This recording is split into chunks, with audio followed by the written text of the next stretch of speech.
Good morning and welcome to Morning Coffee. I am your host, Brooke Carlock, and I am super stoked for today's episode. I have a friend of mine that I am working on a collaborative project with. He is a yoga teacher. He works with essential oils, and he is so well versed in all of the holistic aspects of healing. And I cannot wait to have a discussion with him. So I'm going to bring him on right away without delay. His name is Jason Wendroff-Rawnicki. So here we go. Welcome, Jason. Thank you so much for having me here, Brooke. I'm so excited. I'm just as excited to have this conversation, I think, as you are. Well, thanks so much for joining us. Yeah, I'm excited about this one because you are way more familiar with this topic than I am. So I'm going to pick your brain about some things. But before we start, as always, I will say to people watching, if you have any questions or comments for either of us, feel free to throw that in the chat and I will bring those up and we'll answer as many as we can as we go through. If you're watching on the replay, you can always comment underneath the video and I'll try to return those if I see them. All right, so Jason, we always start off with, what are we drinking today? I've got my usual protein coffee. I will say, this morning I actually tried to make an iced coffee because I was like, it's hot out. I'll do something different. And it didn't work for me. I drank like half of it and then I dumped it into my usual mug and heated it up. So I'm back to my normal protein coffee. So what I'm drinking, actually, I'm drinking it sort of in honor of the way we met first in person. So I brewed some coffee from New Orleans, which is where we met at the Compassionate Friends Conference. Yes. It's the Cafe Du Monde coffee and chicory. Nice. So I figured it reminded me of how we originally met in person. So I thought it would be super appropriate. I did not try any of the chicory coffee that was down there. Is it different? Like, does it taste different than normal coffee? Well, absolutely, because it has a little bit of a different flavor to it. And because it's like half chicory and half coffee, there's not quite as much caffeine in there. So It doesn't quite give me the caffeine buzz that some of my other stuff. But as I said, that's good because I'm trying to sort of move away from coffee as a daily practice and spread it out so that it's super helpful to be able to have it and not make sure I'm not getting that complete. I'm not ready to give mine up yet, so you'll have to pry it from my hands to get my coffee for me.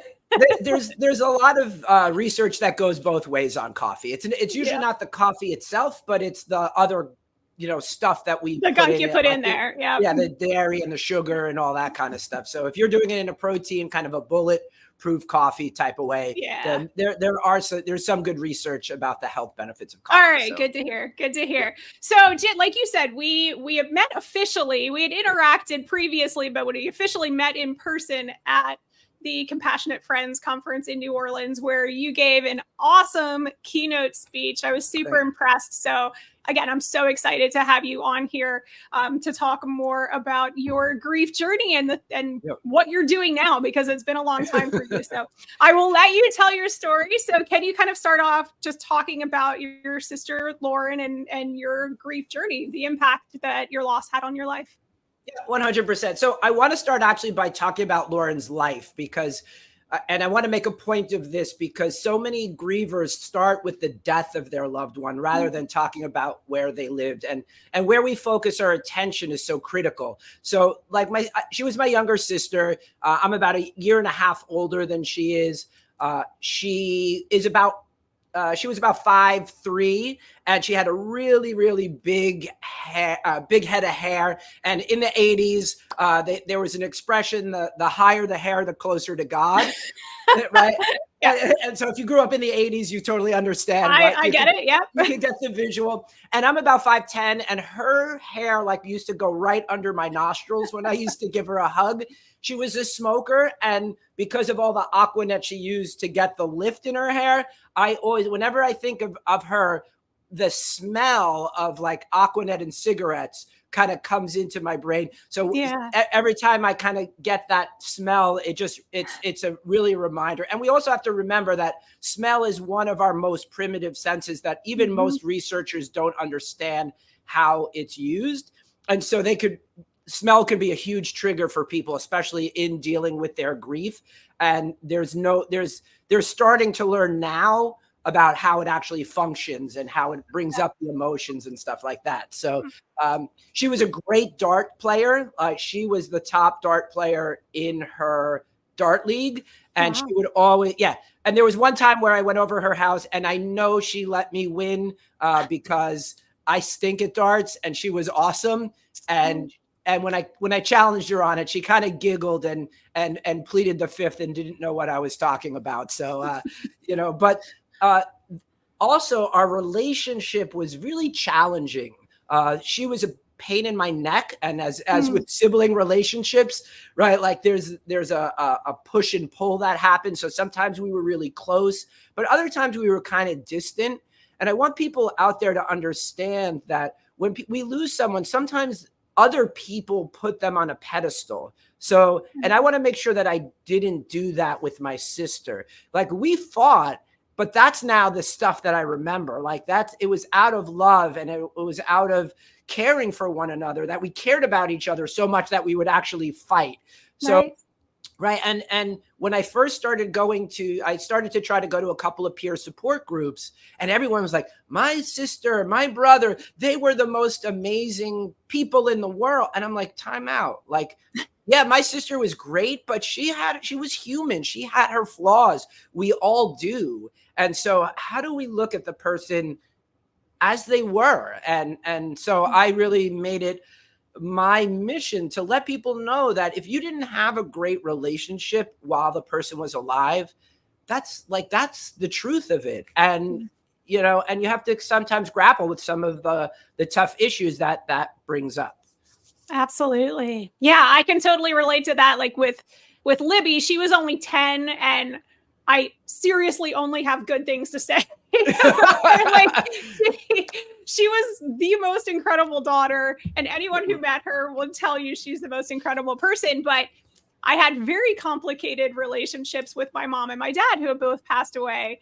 And it's the same thing when you talked about your sister with the cigarettes. My mom, Kent 100s. Like my entire life was spent, riding in the car with her with the windows rolled up, just wafting in the Kent smoke. And I hated it. But man, if I smell anything that's even remotely like that, it just brings it back. And even though it was the thing that I could not stand about my mom, it still makes you miss them. It triggers those memories. Well, but no, I want to, that's a great point, because as we continue the conversation, right? Like notice how that it's a beautiful reframe, right? Like, so the thing that you hated became the thing that you remembered and loved, right? So, so for those of you that are like still cursing and angry at like your sibling or your person for leaving, for me, it was my sister, right? Like the things that you hated about them when they were alive are going to be the things that you remember in fondness. And so that's the way our brain starts to make those shifts. And it's really important I just wanted to acknowledge that, because I think it's a really great point for people to understand how that works. So can you talk about, do you talk about Lauren's story, how she passed and kind of how that affected you at the time? Yes, I do. And it's important to understand that part of, and to be able to talk about that part of our story as well. Because that's what people really, that's what people kind of want to know when they start digging in there. So my sister Lauren died in a car accident in 1998. She was 24. I was 26 and a half at the time. And she was driving her fiance to work. She dropped him off, and on the way back, we don't actually know what happened, but she wrapped her car around a tree and overnight, she was here 1 minute and gone the next. But it's really important to be able to vocalize and talk about that part of the situation as well. I can remember, like, even just talking about it, those memories are really burned in my brain. But the more I talk about it, the less emotional connection I have to it. So now I could talk about it without like crying and breaking down. And so for those of you that are still in the early stages, where that's happening, where as soon as you even think about your loved one, you start to kind of well up and start to, emotionally break down. start telling the story, start learning to communicate that with at least people that understand, not with everybody, but with select people who could be there to support you, so that this way you can learn to get the language, and it will over time reduce the emotional connection that you have to it. Yeah. So when you found out about Lauren, how I know we personally have talked about, since it's been a longer amount of time for you at this point, how did you react kind of at the beginning versus where you are now, grieving in a more healthy way?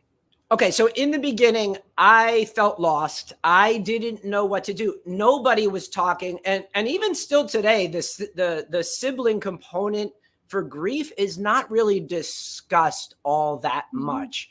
Even when we started to get involved in the Faces of Grief book together, like I talked to the organizer of the book, and she's like, "Oh, I never thought of the sibling part of it." I'm like, like why not? Like, right? Right, yeah. Like it's legit. And we as bereaved siblings, we consider ourselves the forgotten mourners, right? Because they're technically not supposed to be hierarchy in grief, but there is. Like, the reality is right. that there is. And until we start as siblings, start to tell our story, which is why I'm here, which is why I made the commitment to like be on the keynote and tell my story as publicly as possible, is to bring people's awareness that we as siblings, our grief is not always validated, because everyone asks, how's your mother? How's she doing? You have to be strong for your parents. And in the beginning, I didn't even realize I needed to deal with my own grief because it was so invalidated. And everyone's like, okay, you got to be strong for your parents. So I'm like, how can I be strong for my parents when I'm really breaking down inside? Like, I can't show them what I'm feeling, because it's going to give them more pain. And I don't want to do that. And I can't be that person. So I actually had to put some boundaries with my parents and be like, okay, I need to figure out a way in which I need to deal with this. And I wanted to make sure that Lauren's car accident didn't kill the both of us. And what I mean by that is that I could stay in that place of pain and agony for the rest of my life. And I would be living, but I'd be dead inside. Yeah. And I made a commitment, and I don't know, I remember when, but I don't know the exact time, that I just made a decision that wasn't going to be my story. Like, her car accident, yes, she didn't make it, but it doesn't have to kill me too. So how do I move forward and find happiness and joy again? Because that, in the beginning, that wasn't a thing for me.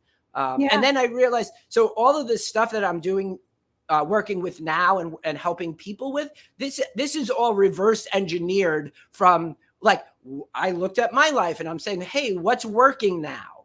Right. And what was working was that I had already started practicing yoga before Lauren passed. But then when she did pass, I was like, oh, right.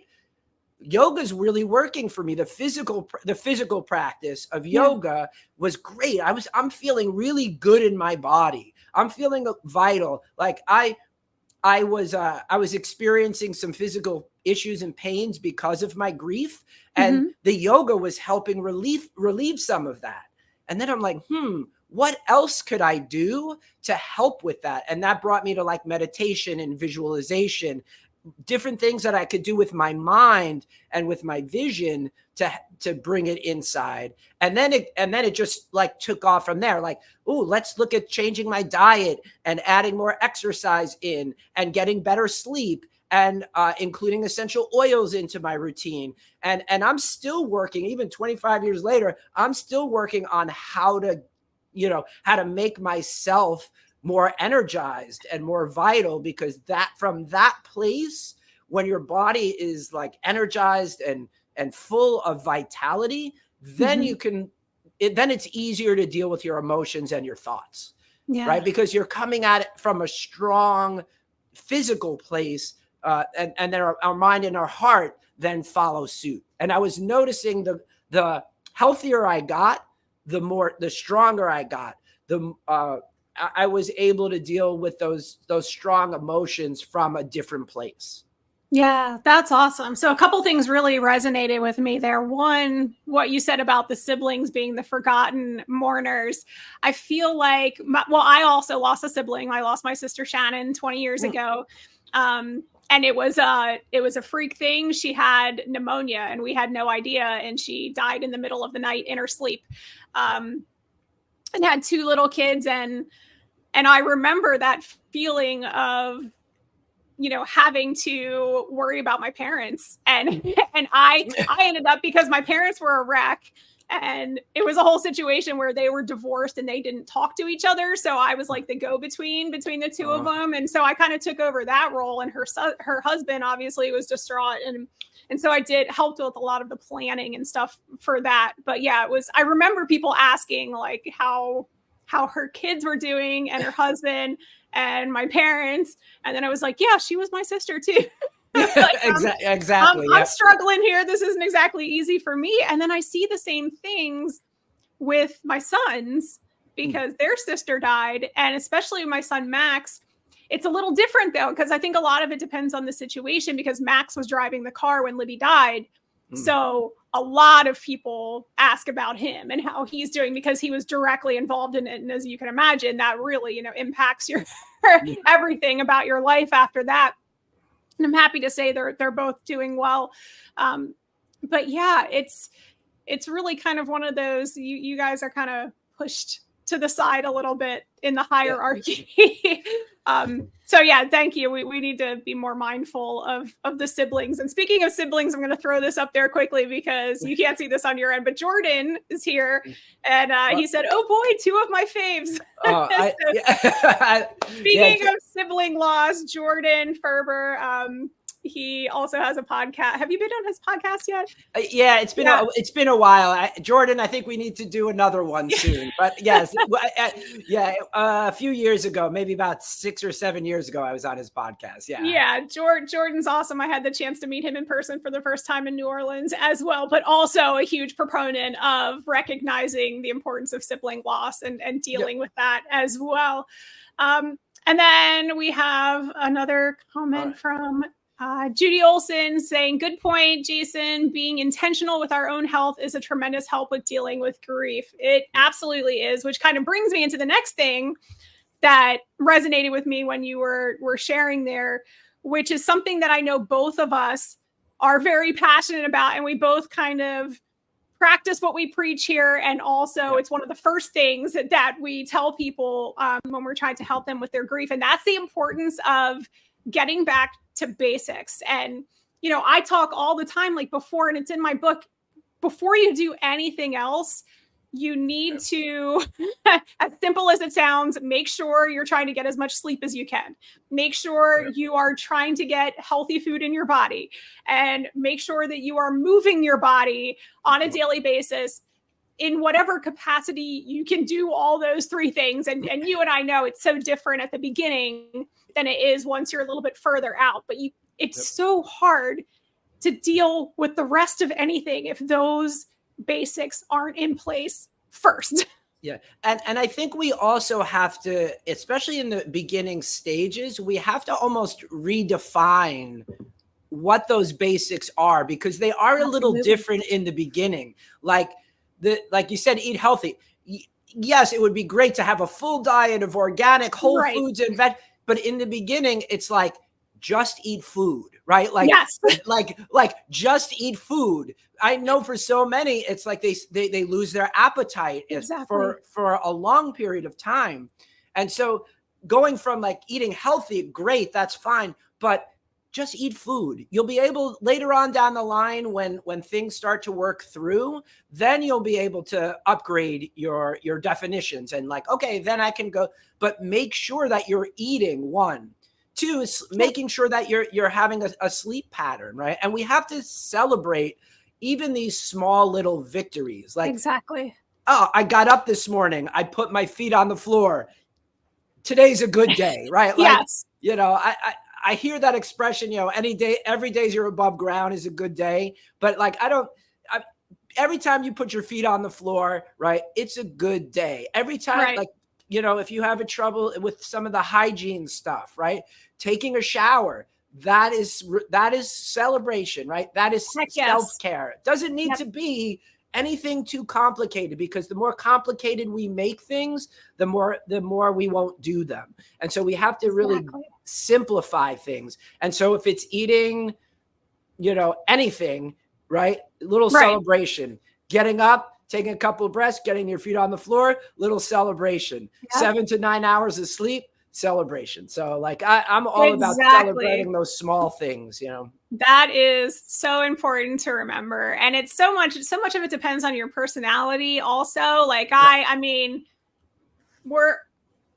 I'm not a huge exercise person. It's a struggle for me. So, and I know you're going on runs and cycling, and it's so important to say, like, that doesn't even have to be your goal. Like, no, my goal, I tell people and in my book, I talk about it. I literally do YouTube workout videos that are designed for like seniors. And it's kind of embarrassing to say that, but you know what? Like, I get up and I do like my little weight training, and for the longest time, that's all I could do. And I was so grateful that it made me feel so much better just doing that, like that 15 minutes of just moving my body. And it was like, all right, something I accomplished today. But when I work with people, I don't say exercise, right? Like, do I firmly believe in that? For me, absolutely. It's not about exercise. It's about moving your body. And it doesn't matter what way in which you do it. Like, so for you, it's those YouTube 20-minute videos. You could go out for a walk. Walking is fantastic. It gets you out in the sunshine. The sunlight causes a huge shift in your focus and attention and your emotions. So it doesn't, if you like dancing, I'm a big fan of a 3-minute dance break. You're feeling like garbage one day, throw on your favorite song that pumps you up. Like I literally have my own anthem that I use. Like whenever I'm like, I do it. I try to do it every day. I do it about 3 to 4 times a week. But and I'll tell you, it's Katy Perry's "Roar" is my anthem, right? All right. And the reason is because it resonates with my story, with my grief story of going from being kind of a loser to a champion to being that tiger, right? And so finding a song that makes you move, right? That can be a huge way of getting you to change your emotions and change how you feel, because movement is the greatest way to get your emotions through. And it could be things like gardening, or I like the functional fitness kind of things. You can use doing laundry, anything, vacuuming your house, whatever is going to get you to move your body. It doesn't have to be a formal yoga practice or a formal exercise practice. Just get up and move. Even if you stand up, change locations, and move to a different room, you're physically doing something that, you move a muscle, you change your thoughts. You move a muscle, you change your feelings. And so when you move, it doesn't matter how, just move. I love that. I want to come up with my own anthem now. I have no idea what that would be, but now I'm inspired. So if you're watching, you see this, get inspired, try to find your own anthem that you can do a dance break to, get yourself pumped up for getting through the day. That is such a cool idea. Well, and the thing too is, and the reason rituals are really important, like what you do on a daily basis, because like I teach a lot of different tools, and I kind of divide them into 2 types. One are reactive tools. So like all of a sudden you're overwhelmed with your grief and you need something to kind of to shift your focus. And so having those type of tools are really important to be able, okay, I'm breaking down. What can I do? How can I focus my attention and change this? And then there's the proactive tools, those things that we do every day where we can start our day out in a really energized state. So that we have we're starting from a place that's really energized. And then when those things come up, we then have more energy to be able to deal with them. So I think we need both types of tools. And for me, that movement, like I get up in the morning, you know, I literally get on the floor and do like 30 to 40 push-ups. And then I get my running clothes on and get out the door, get outside 30 minutes. So within an hour, I'm ready to take on the day. And so that if any challenges, if any opportunities come my way, then I'm ready to deal with them. If I'm starting from a depleted place, then by the time you realize that you need to do something about it, you're kind of screwed. Yeah. So I definitely want to get into some of the more specific tools and actually talk about what some of them are. But before we do that, because I'm not where you are yet. And I'm sure a lot of the people watching are not to the point yet where they're, you know, excited to hop up and do push-ups and run and get sweaty. So for those of us that are kind of new to this, can you talk a little bit about what somatic grief therapy actually is? Because I know I had to look it up. So you're the expert. I'll let you talk about what it is. Perfect. So somatic grief therapy is a body-centered approach to grief. Now, somatic, all that means is body. Okay.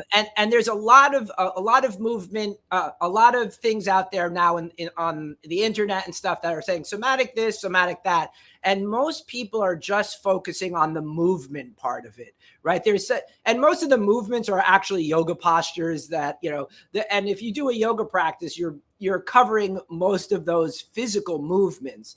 But in the way I see it, it's not just the movement, but it's the body as a whole. And that goes from sleeping patterns. And research is showing that making sure that you get good quality sleep is probably the most important component to your physical health.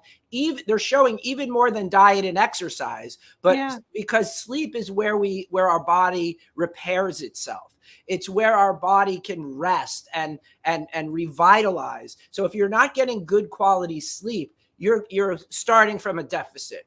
Yeah. And then it's looking at your diet.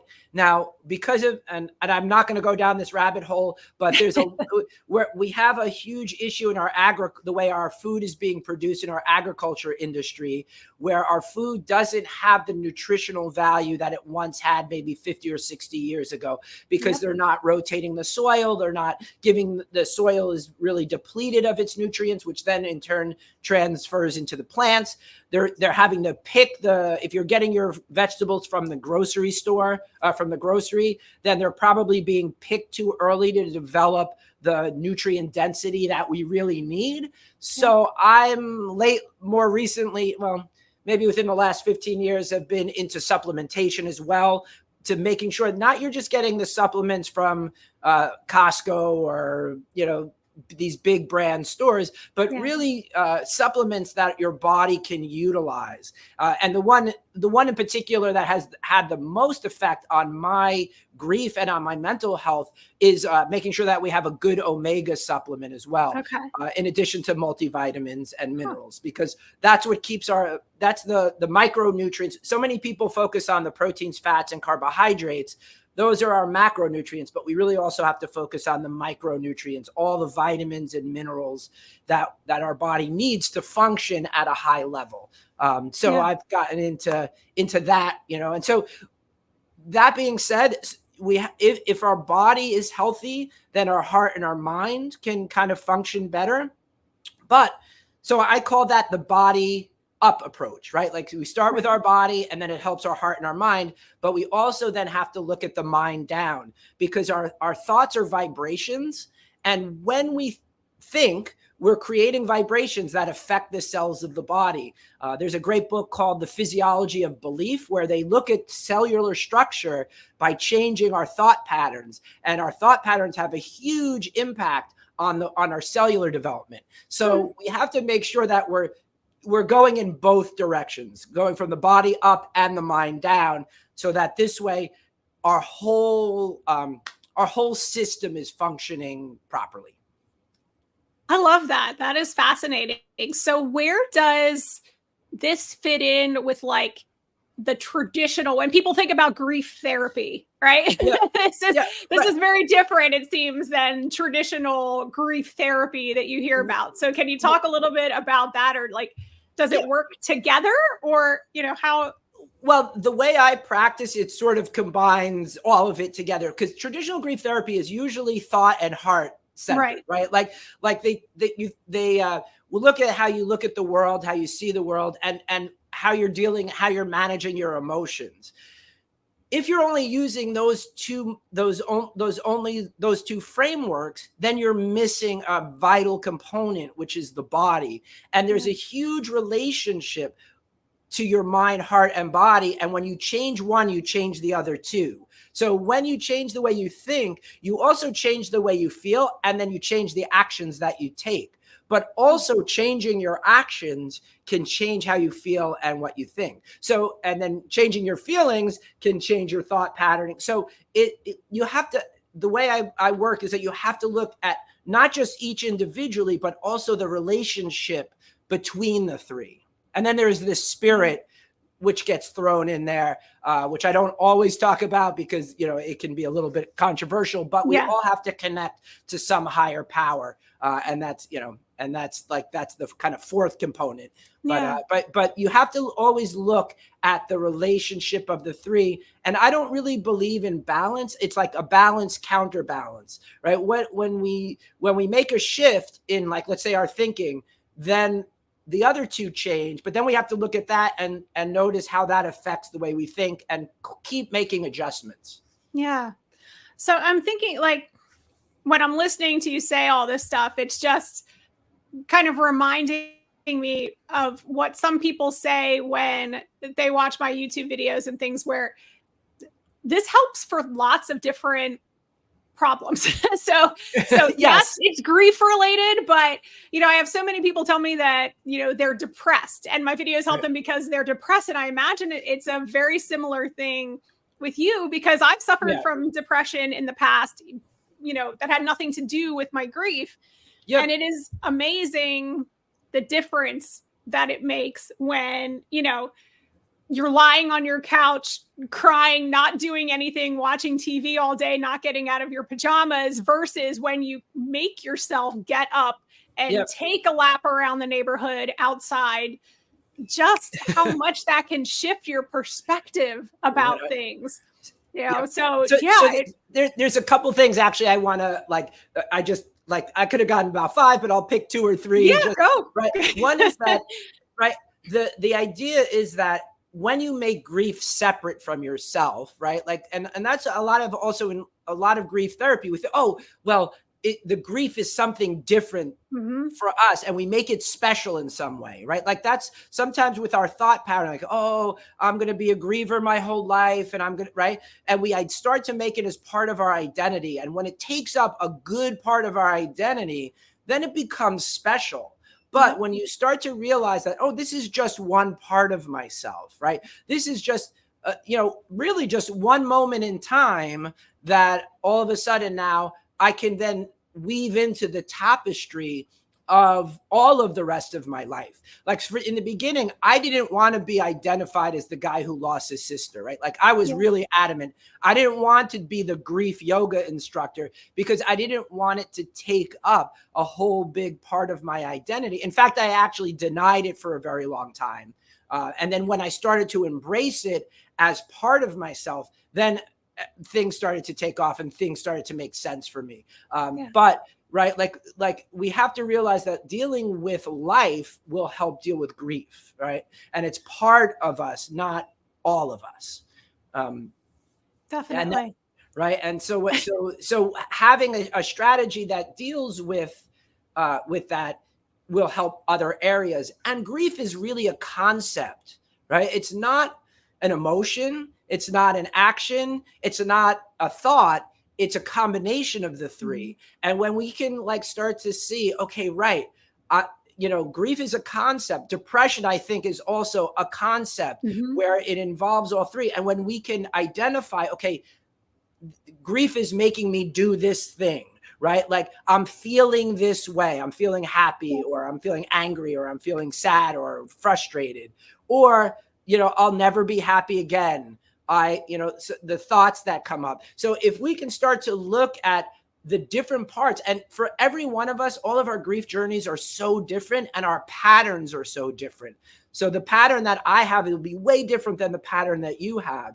And when we could start to look at those patterns, then you're like, oh, okay, this is now manageable. But when it's all lumped together, I'm like, oh, I'm just grieving. And you can't, all right, well, do I need to work on my thinking, my feeling, or my actions?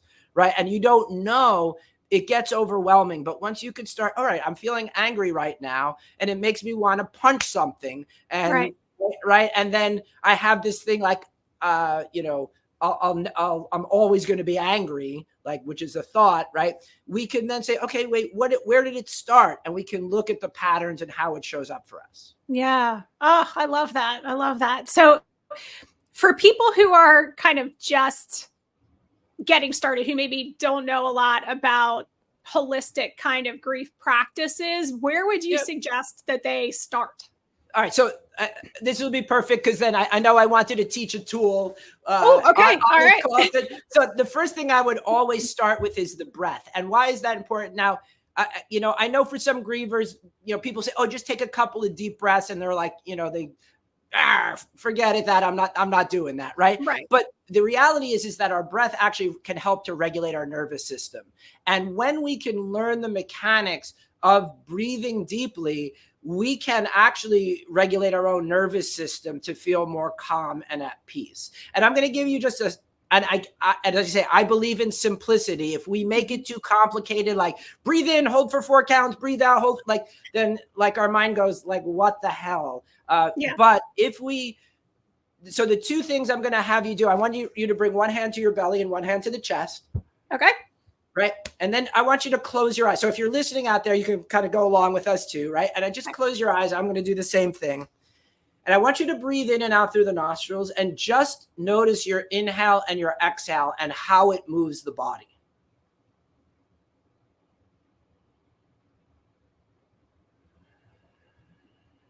And just feel how your chest and your belly move as you inhale, and how they move as you exhale.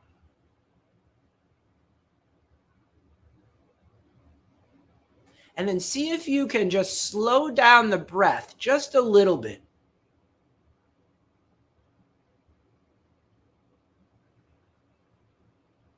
And just keep your mind's focus on the rhythm of your breath.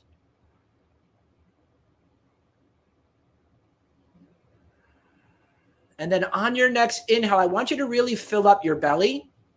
Feel the lungs inflate, feel the chest rise. And then exhale, release the chest first, the lungs deflate, the belly moves back down into the body. So as you inhale, you're creating a wave that moves from the ground up.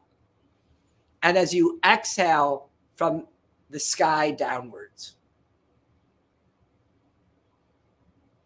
And just take about 1 or 2 more breaths. Belly, lungs, and chest as you inhale, and then chest, lungs, and belly as you exhale. Good. 1 more deep breath in. And then exhale. Good. Release. Awesome. Then just let your hands fall to the side, and then just take a moment to notice. Notice what's happening inside. And noticing any shift that happens.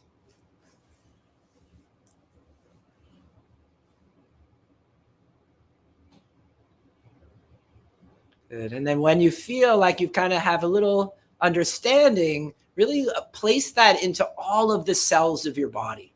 All right, you're oxygenating the cells. You're allowing them to release that carbon dioxide with your breath. Awesome. And then when you're ready, good, you can crack your eyes open, right? And just if you need to, right? And what happened with you, Brooke, as you started to just like kind of breathe? I love that when you were talking about the belly first and chest and belly, I really had to focus to do that. So what I was thinking is that this would be really good, because normally I talk about box breathing. Yeah. And the reason I like box breathing so much is because I have to focus my attention on the up and the over and the down and the over. And that was a similar thing where I really had to focus. And I was thinking in my head, like, this would be good for when you have like grief triggers. Yep. For refocusing your attention. Yep. Which I think in early grief is so finding ways to kind of train your brain to deal with those triggers is so important. Yeah. So well, and I'm a huge fan of like there are so many different types of breathing. Actually, there's a whole section of yoga called pranayama. And in yoga, the word prana means energy or life force, and it's connected to the breath. And yama means actually control of your life force. And when you control your breath, you're actually controlling your vital life force. And so there are so many different techniques of even just breathing in and of itself. It's a practice in and of itself. So, and as I said, I like to keep it super simple. I think that most people don't really understand how to breathe deeply, even just the mechanics of it. And it's really important to understand that so that you can get the breath moving, because our breath reflects how we live. And so when our breath is deep and full, we have a deep and full life. If our breath is short and shallow, right, it reflects that we're just like kind of like going around the surface. And so when you can drop down into that breath, and so that's why I always teach this 3-part breath, a deep inhale, deep exhale first. And once it becomes habitual, then a box breath would be like that kind of next step. The next step. So as I said, and for beginner grievers, simplicity is key, because the focus it goes all over the place. And so we have to, we're also training our mind at this point to focus on one point and not all over the place. And when we start to train the mind to do that, and that's why I think closing the eyes is important, at least in the beginning, because it pulls your attention inward rather than being focused outward to the external world, which is what causes our stress and anxiety and tension and all of that stuff to begin with, right?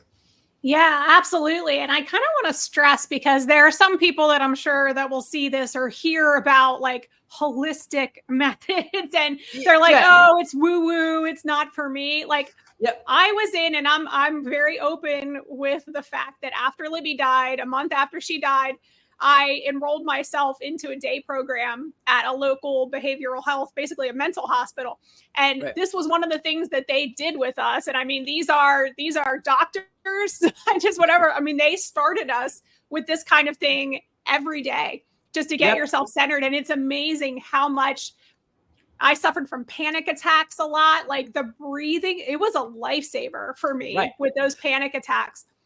Yep. And the research is showing, right, like changing your lifestyle, you know, like can even change the genetic expression of illness, period. I just listened to a great podcast that talked about changing your diet can actually help some serious mental illness like schizophrenia. And this comes out of the Harvard psychiatric schools. So this is like it's woo-woo, a little, yes, but the science is starting to catch up with the woo-woo-ness of it. And if you don't have, and there are a lot of, I'm going to say there are a lot of holistic practices that may not work for you, right? And that's totally fine, but you do need to like start to explore the ones that do. And I'm not adverse to medication if you need it, but let's use it as a third or fourth approach, not a primary approach. Breathing is free. Breathing does it, right? Breathing is free. You can do it anytime, anywhere, right? You don't need to have a glass of water with it, right? Hydration is another thing though that's important, but but it's free. You don't need a doctor's prescription, right? Like it's something that you can practice now. Changing, like altering your diet and making sure that you have the right nutrients is something that you can do right now. And listen, if it's not organic, then just go with conventional fruits and like whatever's the next step for you. We get too ahead of ourselves and we think, oh, I have to go from 0 to 100 in 24 hours. And that's not sustainable, right? Even if it's putting the cookies away and grabbing an apple, like that one behavioral change think of 1% improvement. What's the 1% improvement I can make today, right? Yeah. What's the one thing I can do, even if it's just one thing? Doing that every day will compound over time. And before you know it, like, I didn't think, like, if you asked me, like, when my sister passed, if I'd be a yoga instructor, that I'd be doing grief work, that I'd be exercising, and I'd be like, you're out of your mind. But looking back and reverse engineering it, it started with my yoga practice. Then it went to meditation. Then I infused visualization, then diet, and, more exercise and healthy. Like, so it built up over time. It compounded over time, these small steps. And so Exactly. think of progress and get rid of that idea of perfection. I love that so much. I literally, in my book, I have a whole chapter that is basically exactly what you're saying. And it's all about just tiny, tiny goals. Yep. And I have a section where I have people break down, like, they're exactly what we talked about: your sleep, your diet, your movement, the getting back to the basics, connection with other people, things like that. Yep. So, and then it's not about overhauling everything all at once. It is setting teeny tiny goals for yourself, for the day, for the week, for whatever works for you. But then when you achieve those tiny little goals, that also helps, because then it motivates you to keep going forward. It's just something that brings normalcy back to your day, something positive back to your day when you feel like your world has ended. 100. And the one thing that I've been playing around with in my own life is not just setting the goal, like not just setting the result, but also asking yourself the question, why do I want to achieve this thing? Yes. Right? Attaching the goal to a why for me, because there's a lot of goals that I have in life that, I know what they are. I'm very clear on it. I know what actions to take, but I'm not necessarily all 100% clear on the why of it. And that prevents me from actually taking the action. But once I attach a very strong why to that thing, like, let's say if it's your goal is to get out of bed and put your feet on the floor every morning, right? Ask yourself the question, why do I want to do that? Why is that important to me? And get to a place where that why is like almost non-negotiable, right? Like, and then it's like, how do you get leverage to make sure that you, like, once you have your why, then you know how to give yourself leverage to then do it. I love that so much. So what would you say to someone who right now just feels completely overwhelmed in their grief, and maybe they want to start a holistic practice, but they don't really know where to go, what to do? So for someone who has no idea at this point and just knows that they're grieving and they feel like crap, like, what would you say to that person? Well, I would probably say so there's a couple of things. One, I'm a big fan of using essential oils. I think they can really do a lot to help modulate our emotions and also just like our own physical body. And I think it's a really easy way for someone who's just starting to like create a serene environment without actually having to, and I'm going to put in air quotes, doing too much, because like, and I'll use sleep hygiene, right? Like, my wife and I, we put on a diffuser about 20 minutes before we go to sleep. So when we go into the bedroom, we start our diffuser going, and then we like kind of do our daily routine. We brush our teeth, we get in, get ready for bed. But what happens is that our brain then starts to register.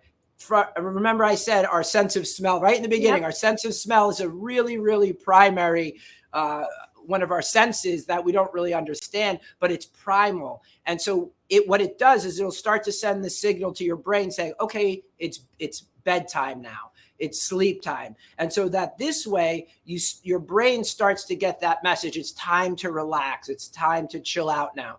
And so when we diffuse 30 minutes before bed, we don't actually have to do anything other than put water in a diffuser, put a couple drops of essential oils and get it going. Lavender? Do you use lavender? So there's the brand that I use. Now you have to be careful of the brands because there's a lot of adulterated brands out there.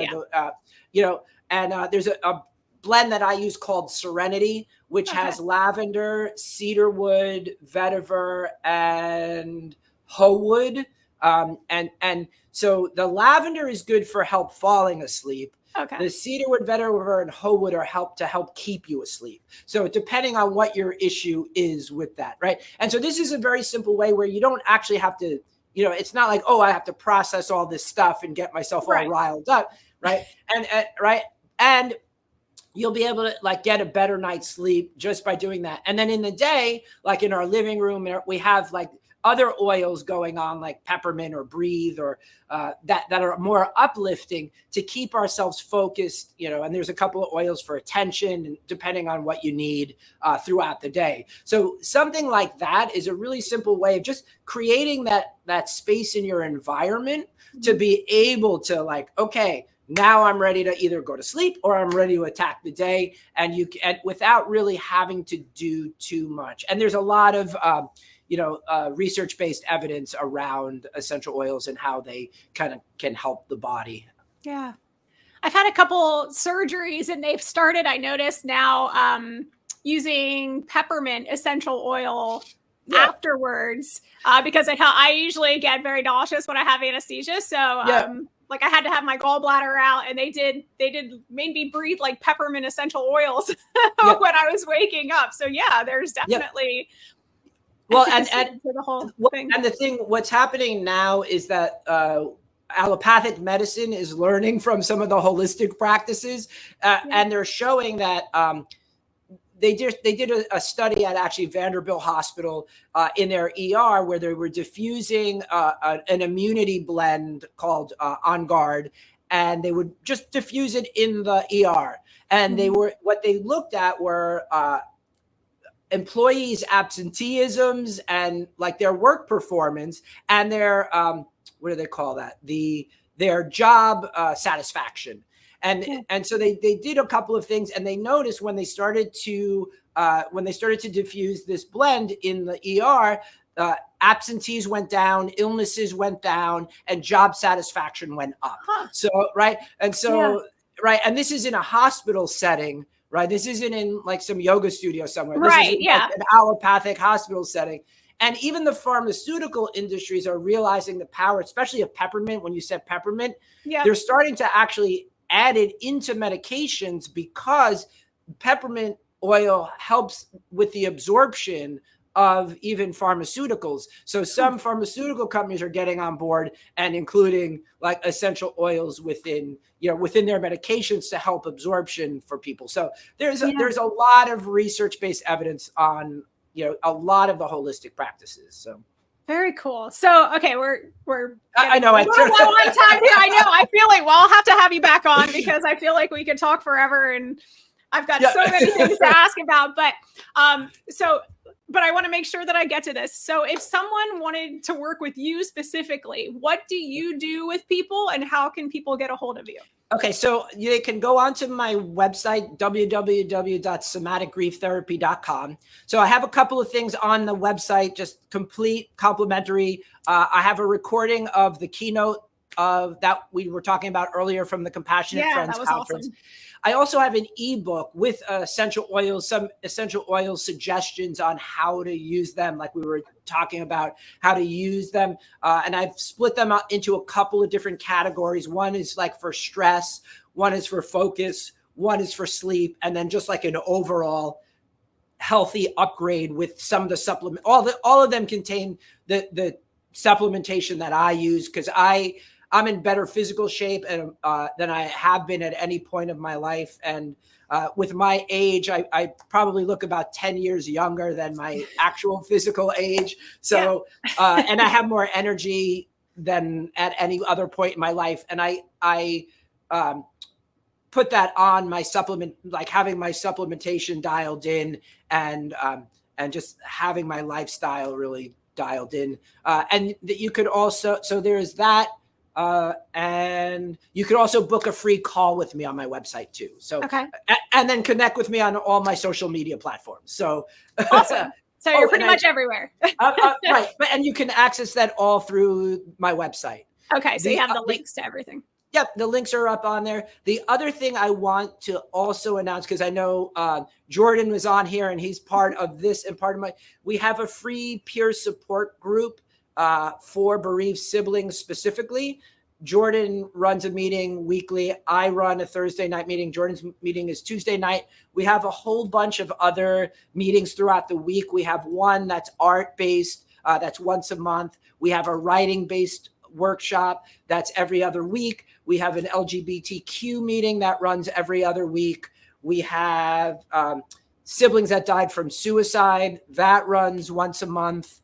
I think that covers most. Oh, a relationship one too, with where spouses are also invited to come in, so that people in intimate relationships can kind of learn how to be there to support their partners. So we have all kinds of great stuff, and that's only for bereaved siblings. But I work with any grieving person. I work with, right, like, so, and I do my work online through Zoom, so you could be anywhere in the world, and we can, and we can work together. Where do people find the sibling groups that you were just talking about? So if they go onto my website, it's on your website as well.